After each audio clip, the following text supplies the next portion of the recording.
You're white, right? Yeah. So my parents are divorced, and when they got divorced, my mom wasn't working. So it's kind of just been like slowly working up to where we are now. But even then, I would consider us pretty poor. Like we've never owned a house. We've been running pretty much my entire life. My dad was remarried, and his family like makes more money than us. But with me, and my sister primarily living with my mom, I would consider us pretty poor. But Okay, so how do you incorporate her into it? Bro, you can join in on this. How do you incorporate that? Because you said it's built into society. Yeah, it She is must be built living in a different But society. there's anomalies, like, at the same time. Like, I feel like white privilege and saying, oh, every single white person is, like, privileged. But at the same time, like, factually speaking, you know, your family, not you specifically, but people in general, their families are more likely to have generational wealth just because of simply the way, like, America is built. Like, you're built to more likely have privilege in society than Okay. others. Bro, do you want to respond to her? Like, how would you incorporate her? I was also grew up kind of poor. Where'd you grow up, bro? Well, I grew up in Lehighton. It's like a small town, kind of like pretty far east from here. Okay. It's like pretty depressed town. So how, And okay, then- what, depressed? Yeah, there's like a lot of like Do you- it's actually mostly white, but I mean, there's a lot of people doing drugs. It's like not a good place to grow up, and it was really bad environment. So like that wasn't white privilege. You know what I mean? So like, but I don't really think that has anything to do with white privilege, because like there's black people that are very rich and very famous, and there's white people that are very poor. It doesn't necessarily mean that white privilege doesn't exist. So this doesn't negate white privilege. Well, how would you, how do No, you, it's just okay. an outlier. Yep, I got you. How do you incorporate her story into it? So I think that white privilege talks about how you can access agency, like what can you do? So like say hypothetically, you're saying that you grew up poor, however, you do attend a PWI, and I feel like that in itself gives you a privilege versus somebody who, let's say that was person of color in your situation, mom wasn't working, X, Y, and Z, would they still have the opportunity to attend Penn State? So I'm not necessarily saying, I'm not invalidating anybody's experiences because I feel like it's all valid. But what I'm saying is that white privilege sometimes gives you the freedom to access better opportunities, and in a sense solely off because you are white. Okay, so you caught that, right? You said that really well. Like, you know what I mean? Thank you. No. You laid that. That's the point that you're going to lay out. It's like it gives you a certain amount of privileges just being white. However, here's the however. Man, you are walking on a razor's edge to say that like her being white somehow this in this some kind of microwave or whatever like gives. It's a razor's edge. No, I'm not. No, I'm not saying that. But let's say, like, even as far as like funding, and I'm not saying you in particular, but I'm saying if it comes down, if you present your story and somebody else presents their story, who would get scholarships? Who would get funding? And I'm not saying I don't know your financial background. I'm not saying that. But what I'm saying is that if you take a black person and a white person on equal playing fields, you go up in a poor neighborhood, drug infested, so on and so on, who has the better chances of making it out? And that's where white privilege plays a role. So I'm not saying like, oh, well, white privilege, you're going to get to do all this and all that. I'm not saying that. But if me and you are on an equal playing field, come from the same background, socioeconomics, then will we still have access to the same things? Probably not. All right. Now, here we are actually experiencing two problems. The first one being white privilege, and the second one being an attempt to try and cover it up. You know, what makes these moments dangerous is not just what is being said, but who is also saying it. Because when a professor, you know, someone that is entrusted with shaping minds, teaching history, guiding critical thinking, begins to minimize or dismiss the reality, lived reality, like white privilege, then what we are witnessing is something deeper than just a disagreement between two parties or people holding different opinions.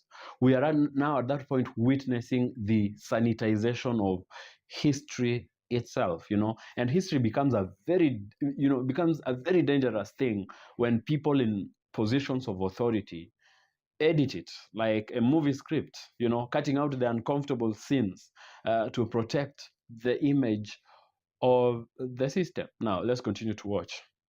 So we're going to talk about exploring white privilege today. We're going to need 6 volunteers. I need 3 people who have a strong perspective about white privilege. Like, have a perspective. You got a critique on it. If someone asks you about it, you could be like, oh yeah, no, I can talk about white privilege. I got this.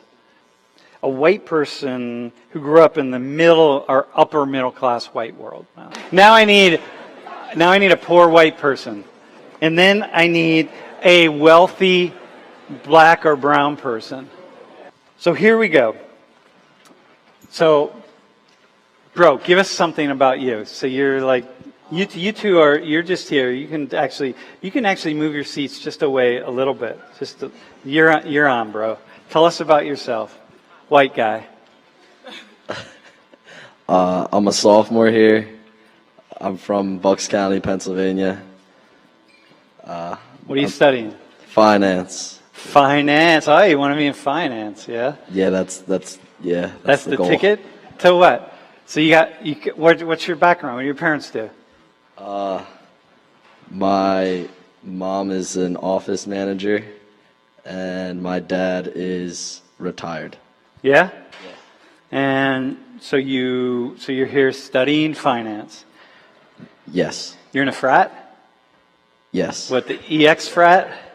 That's what some call it, yeah. What is it? Sigma Chi. Sigma Chi? Oh, you guys aren't on probation or anything? I thought, it seems like half the frats are on probation. Not right now, no. All right. Probably give it another week. You probably will be. All right, so here's what I want. Monet, Dalton, Allaire. I want you to explain this guy his white privilege.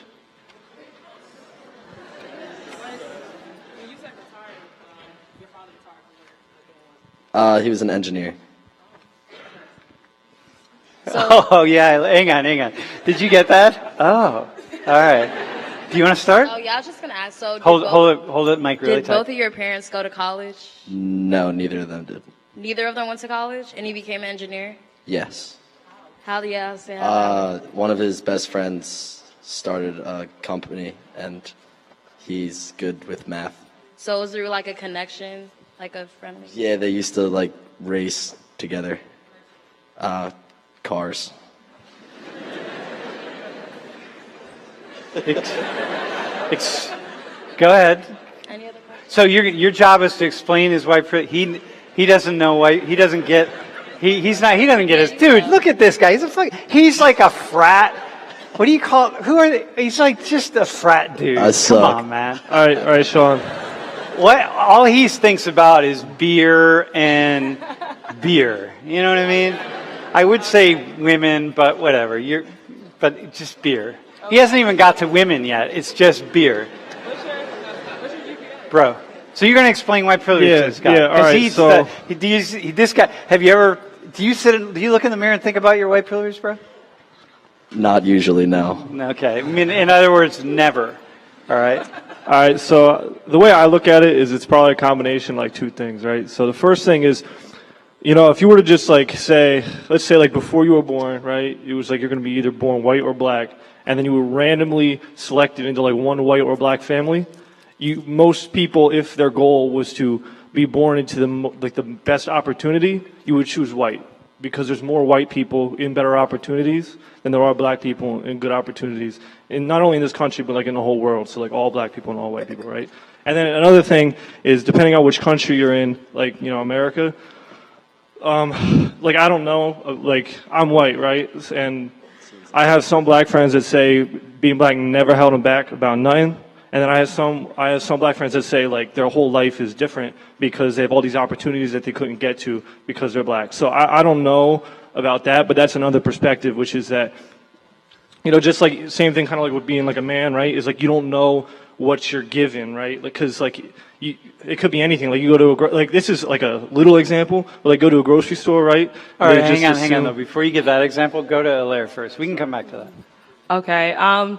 To express or to tell you about your privilege, I think we should talk about your parents. The fact that both of them seem like they're financially stable, and your father became an engineer off the fact of having a friend that he raced cars with. That's amazing. That shows that if an African American was in that same situation, the likelihood of that would not be even existent. Also, you're in a frat, so that means you have time to, drink beer and hang out with your friends and do stuff like that. On the other hand, a lot of students that have to pay for school, go through school, X, Y, and Z don't have that luxury. So right there, you have the luxury of being in a frat, having parents that are able to provide for you. I feel like it's not necessarily just your parents, you like you yourself, you're not the privilege. The privilege is in society, and that's just because like America was built on white privilege. So it's like so like you see it's enrooted. Like it's not even, it's subconscious. So when an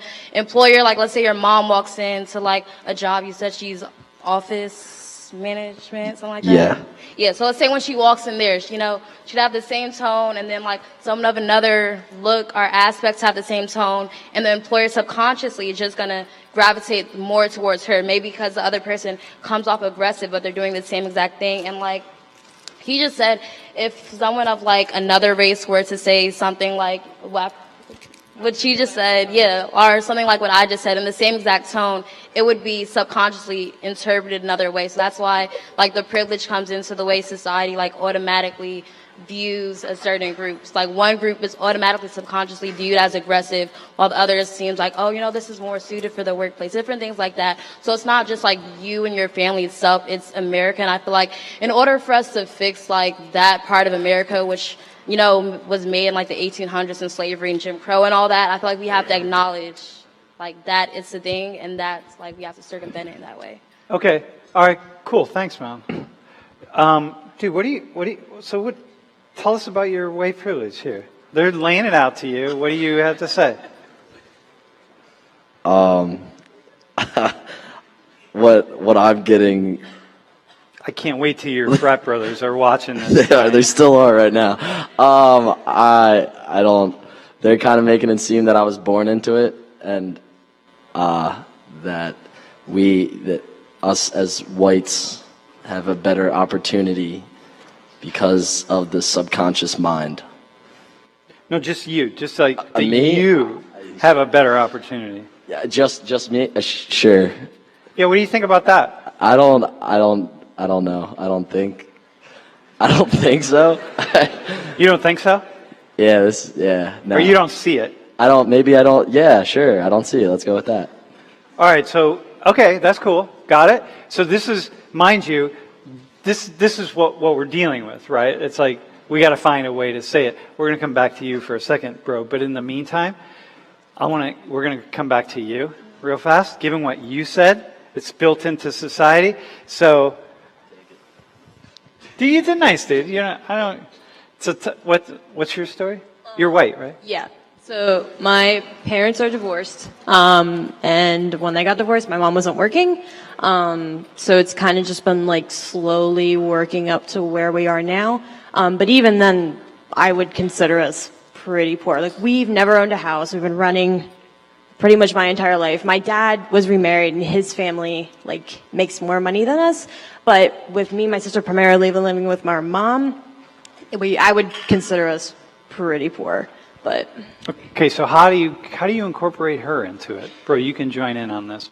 How do you incorporate that? Because you said it's built into society. Yeah, she must be living in a different society. But there's anomalies, like at the same time. Like I feel like white privilege and saying, oh, every single white person is like privileged, but at the same time, like factually speaking, your family, not you specifically, but people in general, their families are more likely to have generational wealth just because of simply the way like America is built. Like you're built to more likely have privilege in society. Okay, bro, do you want to respond to her? Like, how would you incorporate her? Well, I was also grew up kind of poor. Where'd you grow up, bro? Well, I grew up in Lehighton. It's like a small town, kind of like pretty far east from here. Okay. It's like pretty depressed town. So how? And Okay, then- what? Depressed? Yeah, there's like a lot of like. Do you- It's actually mostly white, but I mean, there's a lot of people doing drugs. This is like not a good place to grow up, and it was really bad environment. So like that wasn't white privilege. You know what I mean? So like, but I don't really think that has anything to do with white privilege, because like there's black people that are very rich and very famous, and there's white people that are very poor. It doesn't necessarily mean that white privilege doesn't exist. So this doesn't negate white privilege. Well, how would you? No, it's just an outlier. Yep, I got you. How do you incorporate her story into it? So I think that white privilege talks about how you can access agency, like what can you do? So like say hypothetically, you're saying that you grew up poor, however, you do attend a PWI, and I feel like that in itself gives you a privilege versus somebody who, let's say that was person of color in your situation, mom wasn't working, X, Y, and Z. Would they still have the opportunity to attend Penn State? So I'm not necessarily saying, I'm not invalidating anybody's experiences because I feel like it's all valid. But what I'm saying is that white privilege sometimes gives you the freedom to access better opportunities, in a sense, solely off because you are white. Okay, so you caught that, right? You said that really well. Like, you know what I mean? Thank you. No. You laid that. That's the point that you're going to lay out. It's like it gives you a certain amount of privileges just being white. However, here's the however. Man, you are walking on a razor's edge to say that like her being white somehow this in this some kind of microwave or whatever like gives. It's a razor's edge. No, I'm not. No, I'm not saying that. But let's say, like, even as far as like funding, and I'm not saying you in particular, but I'm saying if it comes down, if you present your story and somebody else presents their story, who would get scholarships? Who would get funding? And I'm not saying I don't know your financial background. I'm not saying that. But what I'm saying is that if you take a black person and a white person on equal playing fields, you go up in a poor neighborhood, drug infested, so on and so on, who has the better chances of making it out?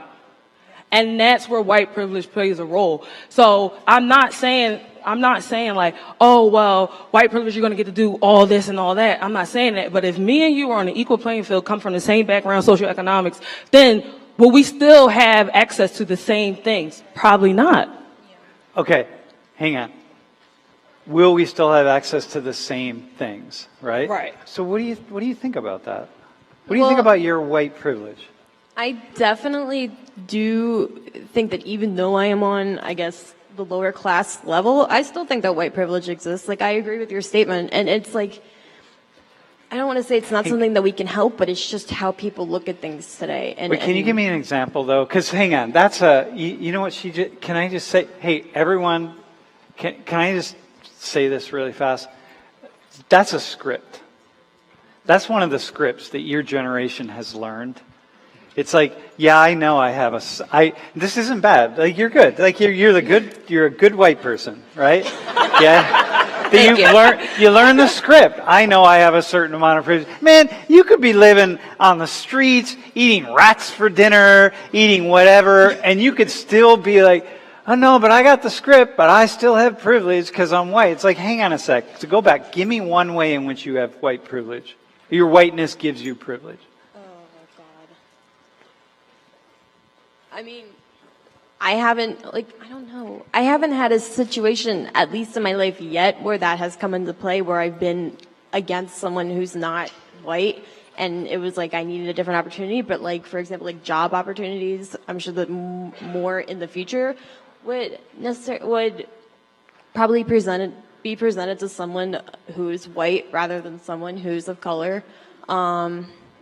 I don't know, like we were talking about financial aid and stuff, like scholarships and stuff, being able to go to Penn State.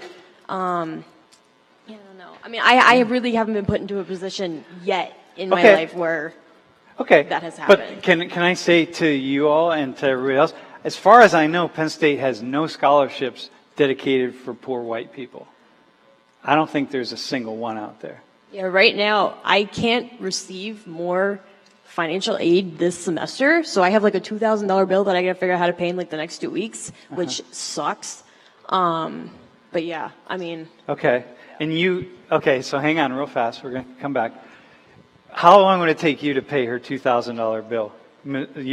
She's Puerto Rican. Yeah, I wouldn't have to worry about that. But so in my opinion, like white privilege is a real thing, and I really do think white people have an advantage over minorities. However, there also is a big divide between the rich and poor, and I think that's a whole separate issue.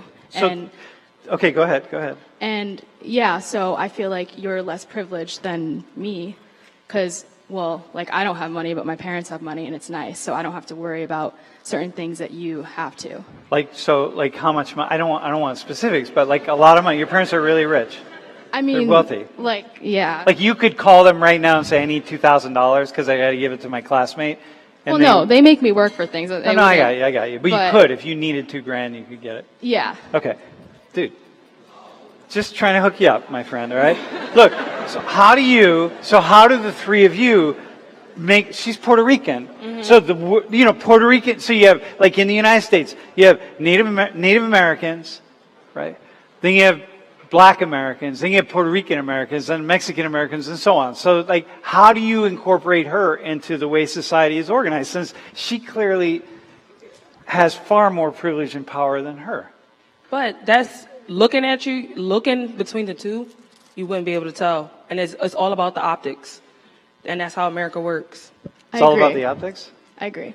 Yeah? Yeah, like we don't know their intersectionality yet until they open their mouths. But when we look at you and we make an assumptions, and I'm not saying myself, but how America generalizes, we don't know that you have to pay $2,000. We don't know that your family's wealthy. So, I mean, at the end of the day, how does that work in your favor? At the end of the day, looking at you, you're still white. Yeah, but okay, so listen, man. So hang on. What I just heard you say was that in the end, right? So tell me if I'm wrong here, right? But what I think I just heard you say was, really in the end, she's as well off or better off than her. What I'm hearing you say, though, and I want you to respond to this, is that she's still better off. In what ways is she better off than her, man? Like, in what ways? Like, I don't see any way in which she's... From the visual, like, before you get to know them, before they open their mouths, what do you assume? Yeah, but come on, man. We're gonna... So now what I'm doing is, I'm sitting out here. All right? Bro. I'm sitting next to you. Okay? I'm sitting out here, and I'm just the average person who's thinking about this stuff, right? And I'm like, man, you have not made a convincing argument, because her, what's your name again? Alexandria. Alex. I'm just like, come on, man. Your framework doesn't account for the fact that Alex's family is rich, and her family, I'm just going to say But they're rich. two separate issues. Yeah, we're talking about race and white privilege, and we're talking about the wealth inequality gap. Two different. Yeah, but white privilege is also about wealth and inequality. They're all together. I don't know how you could separate them. I'm not talking about, are we talking about, well, she won't get followed around in a store by a security guard, but you will? It's like, come on, man, so that's how you're defining white privilege? So I would say open it up, because we're throwing this idea around here. It's like, damn, because and by the way, I'm just having the conversation. Like, you got a lot of people sitting right here in her seat that are going like, I'm not getting this. And you got a lot of people sitting in her seat, a person of color who's got a lot of money, and then we're looking at her and going like, dude, all the people in your town are going to look at her and be like, oh yeah, I'd rather be me, the white person, than her. How many people in your graduating class would say that? Well, I graduated from my high school. It was probably like 40% white people. I moved to Easton, which is like a little different than my hometown. Yeah. There are some racist people, but most people wouldn't. No, but I'm just asking. Can you also respond? Yeah, I got you. I was just going to respond to the whole, like, white privilege thing. I feel like white privilege, it goes in, like, different aspects, like she said. So I feel like for the aspects regarding, like, financials and finances and, like, monetary things, I feel like just statistically speaking, white privilege is basically just saying, statistically speaking, if you're a person of, like, Caucasian background, your family is more likely to have generational wealth that's going to allow you, to be privileged like her and to get in college. But again, there's always anomalies. Like, sometimes your parents or your great-grandparents got lucky. Like my grandparents came from Jamaica, started a business, and then they became millionaires in New York. So there's always anomalies, but at the same time, it's going to be it's difficult. So her herself, if she steps in a place, her employer knows nothing about her background, and these two women come into one job market, and, the employer is someone of, basic, American views, are, views that are commonly seen in America, one person's more likely to get the job than the other. So it's okay. In finances, and it's Okay, listen, man. So one thing you just said, your grandparents became millionaires in New York? Well, a lot of money. Yeah.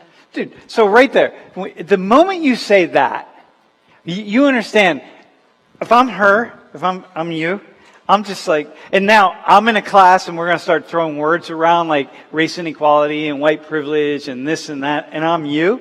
What do you think? What do you think she's thinking? I feel like, I mean, she'd probably think, I feel like it's still weird though, because it's still like an anomaly. That's just one person in my whole entire family that I got allowed ya. me to be where I am today. I got But ya. like on average, like there's going to be percentile wise, there's going to be more people, more white people, like of Caucasian background, who have like two parents, two grandparents Yep, of that yep. same background. And that's where the privilege comes in. Okay, so listen, man. Let me just come back. This would take a long time to air out.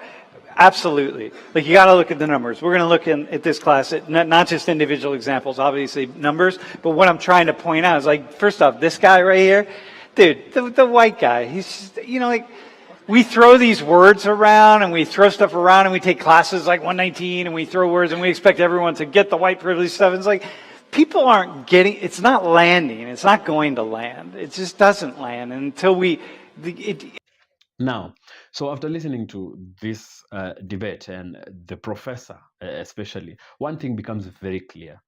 Modern America has a very deep discomfort with confronting the truth about how the system was built, because white privilege was never simply about individual hatred or somebody using racial slurs.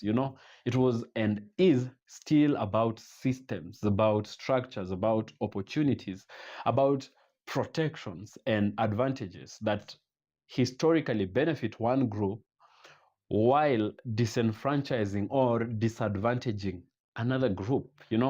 This is the conversation many people want buried, beneath the slogans like "move on," stop talking about race. Slavery ended a long time ago. Colonization is just about the past. Those are slogans to cover up for for these injustices, for these inequalities. But history does not disappear. I always say this. History does not disappear because people feel uncomfortable talking about it. It's like a wound. A wound will not heal just because you cover it up in expensive clothing. In fact, silence usually is the fertilizer and a conducive environment that allows injustice to grow deeper roots into society. And that's why conversations like these ones do really matter.